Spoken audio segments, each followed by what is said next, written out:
Hi everyone, welcome to Lecture 2 Part 2. The objectives for this video are the following things. So after watching, everyone should be able to, number 1, construct the truth tables for and, or, and not. Number 2, construct truth tables for complex statements. And number 3, define the terms logically equivalent, mutually exclusive, tautology, contradiction, and contingency for complex statements. Remember that we ended last time by talking about when complex statements are true, and I said that complex statements are built from simple statements using the logical connectives, and so the truth or falsity of complex statements depends on the truth or falsity of its simple constituents and the way that they're combined using those logical connectives. I also said that truth tables are a way of making this precise, and so they are the subject of this video.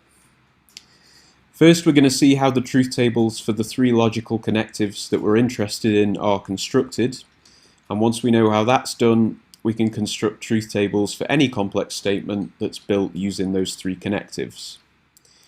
So we start with not. Now, using the connective not negates a simple statement once we've placed the connective at the right place within the statement. So here's an example of a simple statement. Says the Statue of Liberty is in England. Now if we want to negate this statement, we place the word not at the appropriate place, and in this case the appropriate place is directly before the word in. Doing that, we get the Statue of Liberty is not in England. Now, so that we're not writing out whole statements every time we have to do this, we typically abbreviate statements by using a single letter. In this case, we might use the letter S for statue to abbreviate the sentence, the Statue of Liberty is in England. And in the same spirit, instead of using the word not, we abbreviate it using a symbol. We use this one. Now, when we write a negated simple statement in abbreviated terms, we then don't have to worry about the particular place the connective goes in the statement, because we simply write the negation symbol and then the letter that abbreviates the statement that we're interested in. So in our case, the Statue of Liberty is not in England is abbreviated as not S, or negation S. Now, we're interested in the truth and falsity of complex statements built using the logical connectives. In this case, we're focusing on not, so let's construct the truth table for not. Now, if we have any simple statement, say we denote it by the letter P, then there are 2 possibilities for its truth. Either P is true or P is false. And this is how we start the truth table for not P. So at the top, we record the simple statement P, and below we list the possibilities. Either P is true, which we denote by T, which goes in the first row of the truth table, or it's false, which we denote by F, and that goes in the second row of the truth table. In the second column of the truth table, we record the complex statement not P that we're interested in, and the rule for not is the following rule. We say a statement is true just in case its negation is false. So, looking over at the table, in the first row, we're considering the case when P is true. So by the rule on the screen there, when a statement is true, its negation is false. So when P is true, not P is false. So in the first row, under not P, we put an F for false. Then we look at the next row. Here, P is false. So by the rule, when a statement is false, its negation is true. You just flip them. So when P is false, not P is true. So in the second row, under not P, we put a T. Now, since in this case we only have one simple statement, P, these are the only possible cases for P. Either P is true or P is false. And in which case, respectively, not P is false and not P is true. So this is the truth table for not, for negation. It shows how the truth of the complex statement not P depends on the truth of its simple constituent statement P according to the rules behind the logical connective not. So let's pause and have a question here. Okay, so we've covered the truth table for negation. Now let's look at the second of our connectives, AND. Now notice that AND is used to conjoin two statements, and we call each statement that's joined by AND its conjuncts. The symbol we're going to use for AND is the wedge symbol, which is this, like a little hat. Notice that this is a different symbol from the one that's used in the book, which uses the ampersand. For our purposes, the wedge and the ampersand are used in exactly the same way. So, let's think about the truth table for AND. Suppose we have two conjuncts, P and Q. We record these conjuncts as two separate columns in the truth table, like this. Now, before, when we had one statement P, there were two possibilities. Either P was true or P was false. Now, though, we've got two statements, P and Q. So there are four possibilities for our truth values. Either P is true and Q is true, so both get a T. Or P is true and Q is false, so P gets a T and Q gets an F. Or P is false and Q is true, so P gets an F and Q gets a T. Or P is false and Q is false, so both get an F. Now, in general, if we start a truth table using n statements, it will have 2 to the power of n rows. So a truth table starting with one statement has 2 to the power of 1 rows, which is just 2. And a truth table starting with two statements has 2 to the power of 2 rows, which is 4, like this one has. We won't be using more than 2 in general, so I don't want people to worry about constructing massive truth tables that combine more than 2 statements, but it's a good exercise if you have time to try and set one up with 3 statements. Now, the most important thing is that you record all the possible truth value combinations in the table.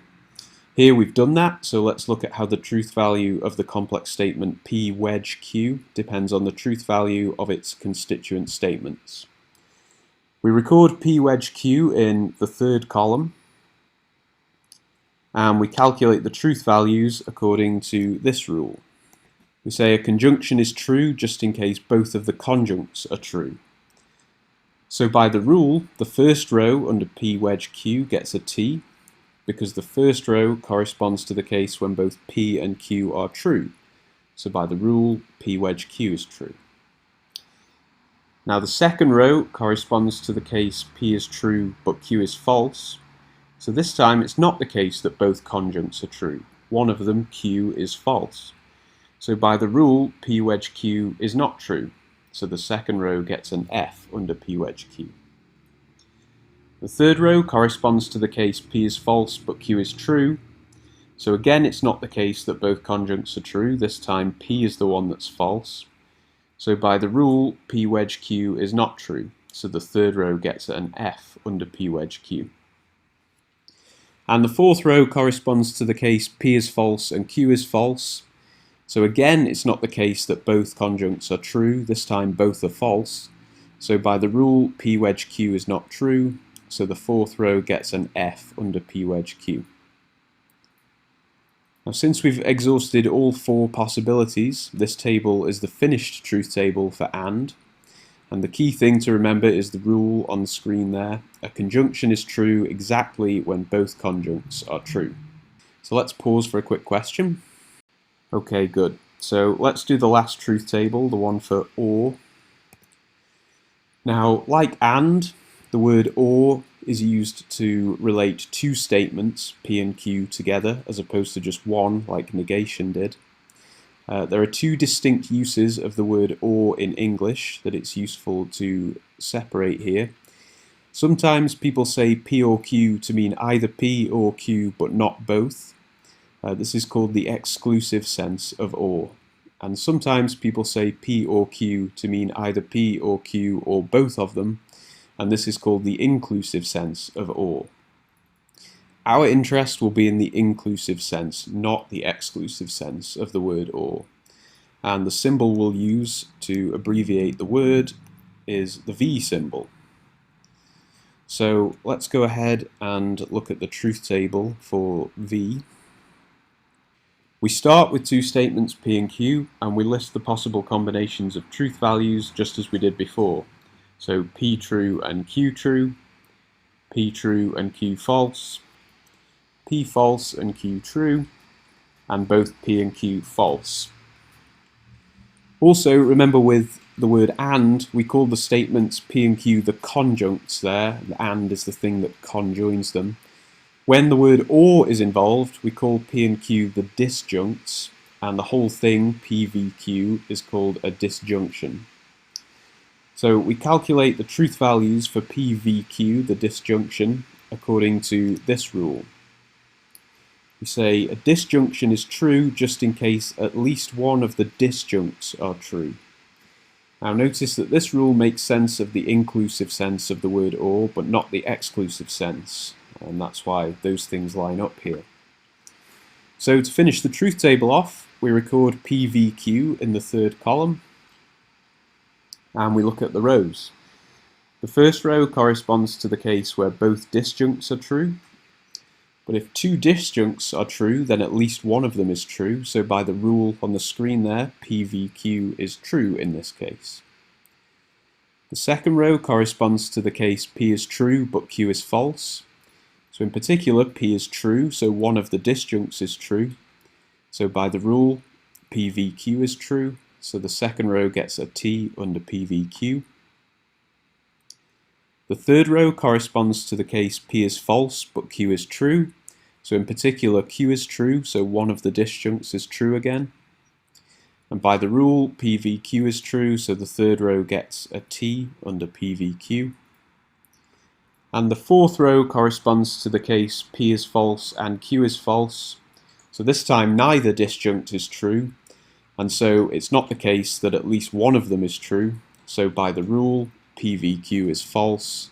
So in the fourth row we put an F under PVQ. And this completes the truth table for OR. So let's stop for another question here. Now, one thing to notice is the difference between the three connectives we've seen, not, and or.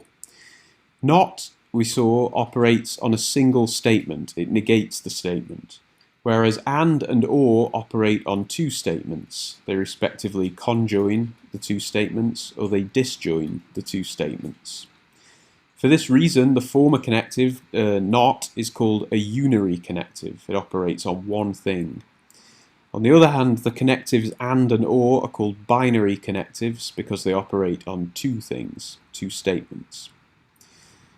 Now, because they operate on different numbers of statements, negation operates on one, and or operate on two, you cannot define negation in terms of and you cannot define negation in terms of or. And it's a really good exercise, and I encourage you to do it, to think about whether, for example, you can define and in terms of not and or. Okay, now we've done the truth tables for all three logical connectives. We can construct truth tables for complex statements involving those connectives, not and or. So I'll talk through an example where we do that. This one is the one from the book on page 5. So we consider the complex statement S and W or not S and W. Now we're interested in the truth table for this big complex statement. The statement as it's written also contains some parentheses which we haven't really defined yet. Now just a word on the parentheses. The parentheses are used here to make the complex statement unambiguous. If we remove the first pair, for example, it's not clear whether the statement is the conjunction of S and the complex statement W or not S and W, or whether it's the disjunction of the complex statement S and W on the left and the complex statement not S and W on the right. So the parentheses are crucial for the meaning of the statement here. Now, remember that when we constructed the truth tables for not, and or, we started by listing the simplest constituents. We do exactly the same thing when we construct the truth table for any complex statement. Now here, the simplest constituents are the statements S and W. So they are the first two columns of our truth table. Now, just as before, we then record all possible combinations of truth values. So the first row corresponds to the case S is true and W is true. The second row corresponds to the case where S is true but W is false. The third row corresponds to the case where S is false but W is true. And the fourth row corresponds to the case where both S and W are false. Now, because we only have two simple statements, S and W, we need 2 to the power of 2, which is 4 rows, and we have 4 rows, so we know that these are all the possibilities that we need to record. Now, the next step is to proceed to the next largest constituent statements, and we record the truth values for those in the table next. Now, the way to tell which the next largest constituent statements are is to look at those for which the truth value can be calculated from the truth values of S and W in one step. Now, the first disjunct of this whole complex statement is S and W. We know that we can calculate the truth values for this from the truth values of S and the truth values of W in one step. We just did it because it's just the truth table for AND, for the wedge symbol. So we'll go ahead and record S and W in a third column, because we know we can do that next. But we also notice that in the second pair of parentheses on the right there, we can see the complex statement not S. It's the first conjunct in that pair of parentheses. Now, we know that we can calculate the truth values for not S from the truth values of S in just one step. We just did that too, because it's the truth table for negation. So along from S and W, we're going to record not S in a fourth column. Now, what else do we notice? We notice that we can't calculate the truth values for the whole disjunct in the second pair of parentheses, so not S and W, in one go here. And the reason is that this is a conjunction of not S, which we're looking at on the screen, and W. But to calculate the truth values for that conjunction, you first need the values for not S, and to get that, you need the values of S. So this is a two-stepper, so we can't do the disjunction on the right-hand side in one go here. So we do it step by step, we do not S first. So quickly then, we put in the truth values for S and W and for not S. We know these. S and W is true just in case both conjuncts are true, so it's true in the first row only. And we know not S is true just in case S is false. So if we look at the table, the first and second rows correspond to the case where S is true, so not S is false in those rows. And the third and fourth rows correspond to the case where S is false, so we know that not S is true in those rows. Now, having done that, we now look to the next largest complex statement, such that we can calculate its truth value from the stuff we already have in the table. Now, when we look at a statement on the screen there, we see that this time, this is the disjunct in the second pair of parentheses. So this whole thing, not S and W. Now, that disjunct is itself a conjunction of two things. It's the conjunction of not S and of W. Now, we have the truth values for not S in the table, and we have the truth values for W in the table, so we can calculate the truth values for not S wedge W in one go using what we already have in the table. So let's go ahead and record not S wedge W in the table in a new column. Now, because it's a conjunction, we say its main connective is the wedge symbol here. We calculate its truth values using the rules for the wedge symbol.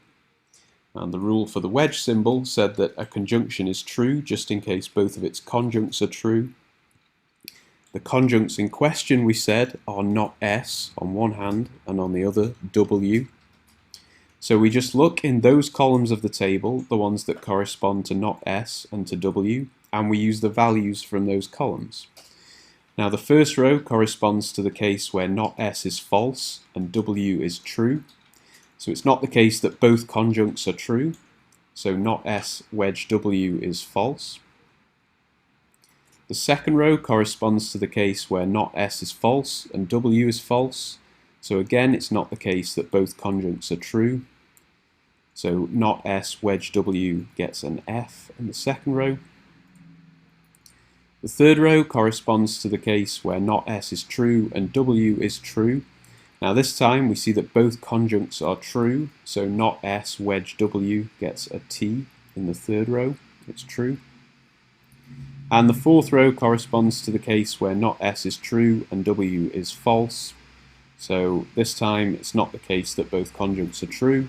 So not S wedge W is false. We record an F in the fourth row.